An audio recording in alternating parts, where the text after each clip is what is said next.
Prefeitura de Criciúma aplica a notificação à Casan. Prefeito decreta novo preço da tarifa do transporte público da cidade. Valor é considerado alto. Segunda-feira, dia de conferirmos a previsão do tempo para o restante da semana. Mercado de games cresce assustadoramente no Brasil. Evento mostra que nicho pode ser muito rentável. E no esporte, Tigre teve boas chances, mas não passou de um empate diante do Vila Nova em Goiás. As notícias de Criciúma e do sul de Santa Catarina você confere a partir de agora. No ar pela TV Primavera, Informe Região.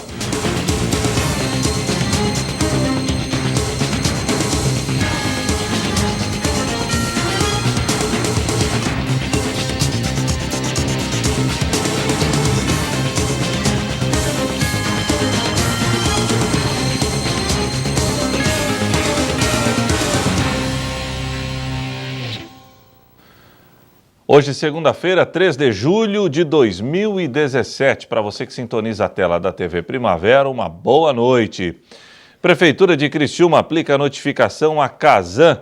O uso frequente de material inadequado nos serviços prestados pela companhia motivou a ação.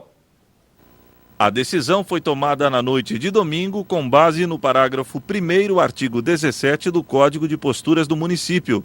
A alegação do prefeito é de que a Casan estaria utilizando material inadequado para a conclusão dos trabalhos de recuperação de canos danificados. Foram duas as decisões, uma já tomada há 30 dias atrás, de suspender qualquer tipo de serviço de ampliação da rede de água e de esgoto, porque a Casan não estava cumprindo o contrato firmado com a prefeitura. Agora, a notificação que recebemos e 3 dias depois serão multados, é porque eles estão fazendo os reparos onde tem vazamento da água e de esgoto.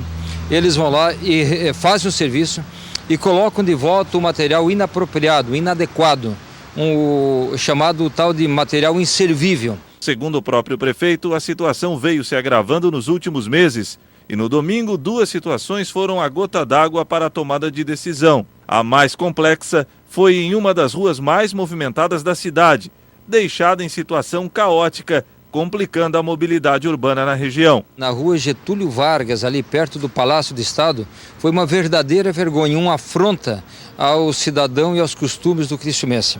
Eles fizeram o conserto, colocaram um areão, um barro puro com água, virou um estilame. Então a secretária Cátia tem razão, ali foi a gota d'água. Portanto, esta notificação passa o seguinte: a Casan será multada na nossa cidade. A situação de fato estremeceu o relacionamento entre Prefeitura de Criciúma e Casan. As declarações do prefeito à TV Primavera foram contundentes. Olha, eles são concessionários do município e, como tal, devem prestar serviço de excelência e de qualidade para a nossa gente. Tem bastante lucros ele aqui. É de todos os municípios de Santa Catarina, aonde a Casan presta serviço, é na cidade de Criciúma, onde eles têm a taxa de melhor retorno. Então, basta apenas que respeitem o cidadão. Salvaro ainda lembrou que pretende ter uma conversa pessoal com o presidente da Casan para que os problemas não voltem a ser registrados. Está previsto para dia 15 agora de julho a gente se encontrar e colocar a casa em ordem. A Casan precisa continuar prestando serviço aqui na cidade de Criciúma. E nós precisamos da Casan, mas nós temos que trabalhar em sintonia com a vontade do governo, que é a vontade do cidadão de fazer serviços de qualidade. Nossa produção entrou em contato com Vilmar Bonetti, superintendente regional de negócios sul da Casan.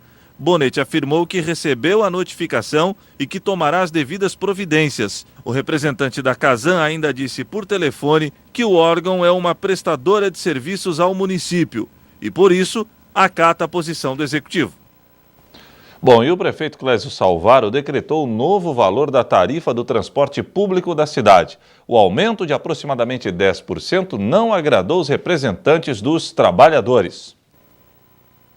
A discussão do preço da passagem chegou ao fim. Após longas conversas em busca de um acordo, a passagem foi decretada pelo prefeito Clésio Salvaro na última sexta-feira, no valor de R$ 13,90. Nós nos reunimos no Conselho na quinta-feira. O Conselho ele é consultivo, ele não é deliberativo.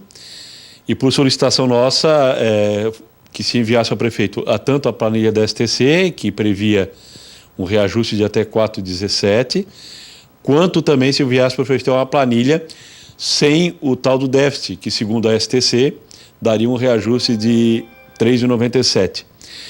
O prefeito decretou 3,90. Mesmo esse 3,90 sendo abaixo do que determinava a planilha, ele ainda continua muito alto e vai pesar muito no bolso do trabalhador e também das empresas que pagam o Vale Transporte, porque é um reajuste de 50 centavos. É um reajuste maior do que 10%. Enquanto as categorias têm penado aí para conquistar a inflação em mais 0,5%, a inflação em um pouquinho mais, o que daria de 3,6% e 4%, a passagem gastada em mais de 10% vai pesar muito com certeza, e eu creio que muitos vão optar ou para vir para o centro de bicicleta, ou de moto, ou de carro, porque acaba sendo mais barato do que vir de ônibus em Criciúma. Com o aumento da passagem em um valor tão considerável, o número de pessoas que vão optar pelo uso do transporte público deve diminuir e, com isso, gera tantos outros problemas sociais. Porque o transporte público ele é central, especialmente nesse período em que nós temos muito carro circulando, as vias estão entupidas de carro, tem dificuldade de se estacionar, se paga até para se estacionar na área central da cidade. Então, o transporte público ele é fundamental, porque ele economiza espaço, a questão do estacionamento, e economiza a própria via, porque menos carros circulam. Então, se essa pauta do transporte público hoje é tão importante, ou mais importante do que foi no passado. Então, por isso, ter um transporte acessível, com mais horários, mais confortável e financeiramente acessível, é fundamental para uma cidade que queira ter uma qualidade de vida para o seu povo. Nenhuma manifestação deve acontecer, já que o decreto ocorreu antes do último prazo que o chefe do executivo tinha, que seria no dia 9 de julho, quando deve começar a valer o preço da passagem. Eu vejo que o prefeito, politicamente, foi muito esperto, porque ele poderia ter feito esse decreto no final de semana, no segundo domingo de julho, que é o que prevê o TAC. Ele acabou fazendo na sexta-feira, justamente para evitar o debate na sociedade, para evitar a organização de protestos ou de manifestações no terminal, ou coisa parecida, pelo aumento. Então, ele já decretou. O que a população, nesse momento, pode fazer, que eu acho que é interessante, o pessoal que está recebendo o pagamento agora, comprar passagem, abastecer o cartão, e ela vai continuar pagando R$ 3,40 ainda por 60 dias até que acabe o crédito.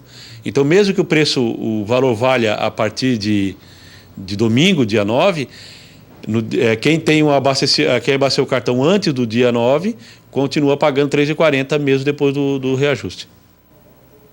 A seguir, mercado de games cresce assustadoramente no Brasil. O evento mostra que o nicho poderá ser muito rentável.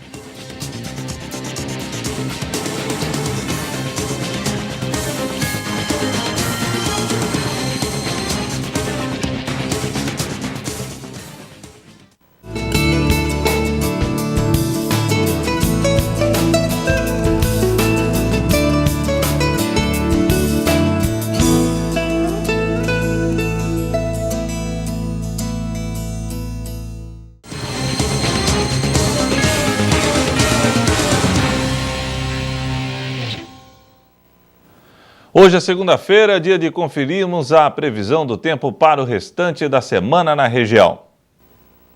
Amanhã, terça-feira, o sol predominará em meio às nuvens. Não há possibilidade de chuva.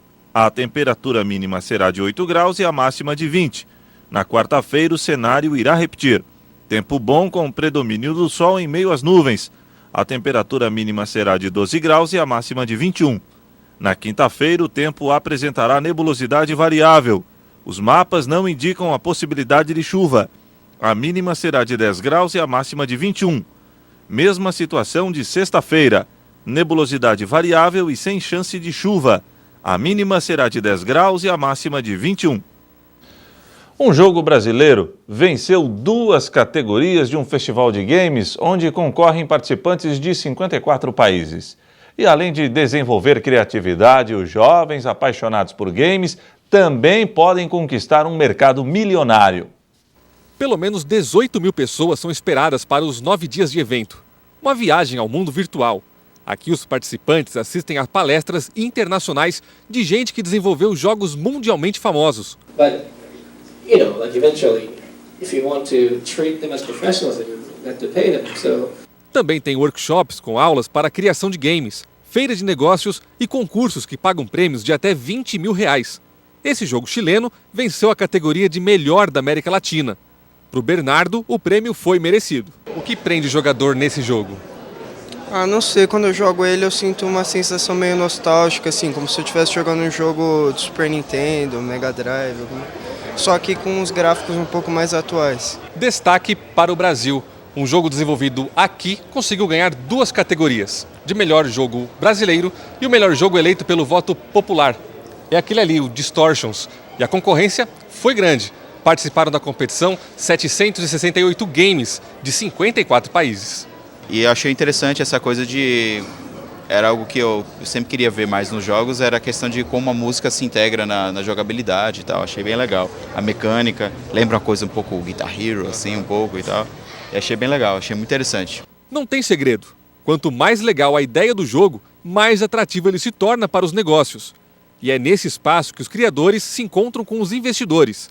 Raoni viajou de Curitiba para São Paulo com 18 reuniões agendadas. A ideia é comercializar o jogo fora do país. Quando você escolhe um país, lança só nele, faz uma divulgação no país para atrair usuários. Ele está com 61 mil jogadores no Brasil atualmente. E com esses jogadores você vai polindo o jogo e vai ajustando ele para lançar para o mundo e melhorar a sua monetização, melhorar o gameplay. O público brasileiro é muito bom, porque ele não gasta e ele é muito crítico. Então ele te gera muito feedback e ao mesmo tempo ele te faz tentar bem firme arrancar uma moedinha ali, cara. Então eu acho um ótimo público para lançar porque é um público difícil de conquistar. A interessada no jogo de Raoni é a francesa Kathleen Evers. Ela diz que ficou impressionada com as ideias inovadoras dos jogos brasileiros. De acordo com a diretora do festival, o Brasil tem se aprimorado no desenvolvimento de jogos e ainda tem oportunidades de sobra para crescer nessa área. Qual que é o segredo para se dar bem nesse negócio? Olha, como em qualquer negócio, eu acho que é você ter bastante clareza de quem é seu público-alvo, né? Fazer com muita dedicação. Talento é importante, mas a dedicação é fundamental.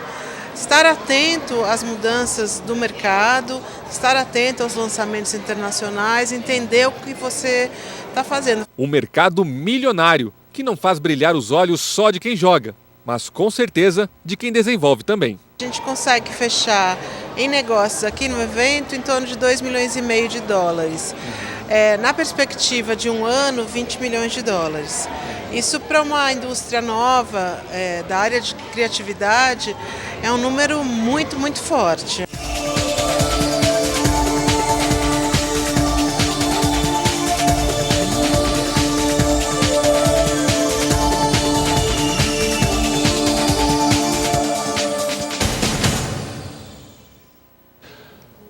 A seguir, Tigre jogou bem em Goiânia e retornou para Santa Catarina com mais um ponto na bagagem.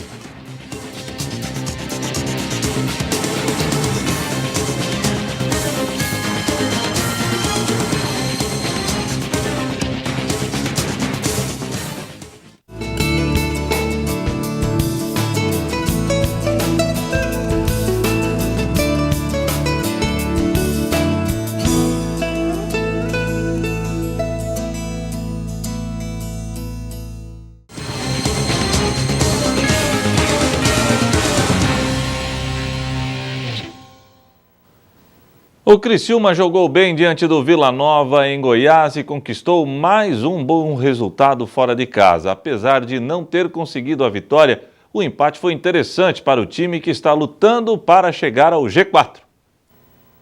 Apesar de estar jogando fora de casa, o Criciúma foi para cima e logo no primeiro lance, Lucão raspou de cabeça para Silvinho, que da entrada da área tentou o chute, porém a bola se perdeu pela linha de fundo. O Vila Nova também teve boas oportunidades. Moisés ficou em excelente condição para marcar, mas para a sorte do Tigre, o tiro saiu torto e apesar da bola ter passado perto do gol, o lance não deu em nada. Cobrança de falta para o Vila. A zaga carvoeira ficou assistindo a bola passar por toda a extensão da área. Ainda bem que ninguém do time adversário conseguiu empurrar para o gol. Olha o Vila levando perigo de novo. Alain Mineiro, de fora da área, fez o arremate. A bola desviou na zaga e Luiz praticou a defesa em 2 tempos. Nesta jogada, Alain Mineiro pediu pênalti, mas a arbitragem acertadamente nada marcou. Repare como o jogador do Vila se jogou dentro da área tentando iludir o árbitro. O Tigre arriscou mais uma vez. Cruzamento da direita, a bola chegou até Diego Giareta, que dominou e chutou para fora. Os criciumenses levaram mais um susto. Moisés recebeu na área e tocou por cima do goleiro Luiz. Porém, o atacante goiano estava impedido. Acertou novamente a arbitragem. Confira no replay que, de fato, o jogador do Vila estava adiantado. O Vila queria mesmo arrumar um pênalti. Nesta jogada entre Moisés e Rafael Silva, o atacante caiu na área. Porém, o lance não deu em nada. Descida perigosa do Tigre pela esquerda, a bola chegou em Lucão, que se livrou da marcação e chutou. Olha onde é que ela foi bater. Caprichosamente tocou na trave e se perdeu pela linha de fundo. E o placar não foi mais alterado. Final, Vila Nova de Goiás 0, Criciúma também 0. E nós vamos conferir agora o desempenho dos demais clubes de Santa Catarina nos brasileiros da Série A e Série B do Campeonato Brasileiro. Jogando em Florianópolis, o Avaí não conseguiu vencer a Ponte Preta e com isso continua na zona do rebaixamento. A partida terminou empatada em 0-0. Hoje a Chapecoense irá ao Rio de Janeiro encarar o Fluminense. Na Série A, a Chapecoense ocupa a 15ª colocação com 13 pontos ganhos. O Avaí é o 19º com 9. Na Série B, o Figueirense bateu Londrina. O primeiro gol do jogo foi de Zé Antônio em bela cobrança de falta. Figueira 1-0. Renan empurrou para o gol e ampliou a vantagem catarinense. Figueira 2-0. Jonatas Belusso descontou para o Londrina. Figueirense 2-1. Mas Robinho, cobrando o pênalti, fechou o marcador. Final, Figueirense 3, Londrina 1. Na Série B, o Criciúma é o melhor catarinense na competição. O Tigre é o 9º colocado com 15 pontos ganhos, apenas 4 do G4. O Figueirense ocupa a 17ª posição e está na zona do rebaixamento com 12 pontos ganhos. E o Informe Região desta segunda-feira fica por aqui. Obrigado pela audiência, hein? Até amanhã, se Deus assim permitir. Boa noite.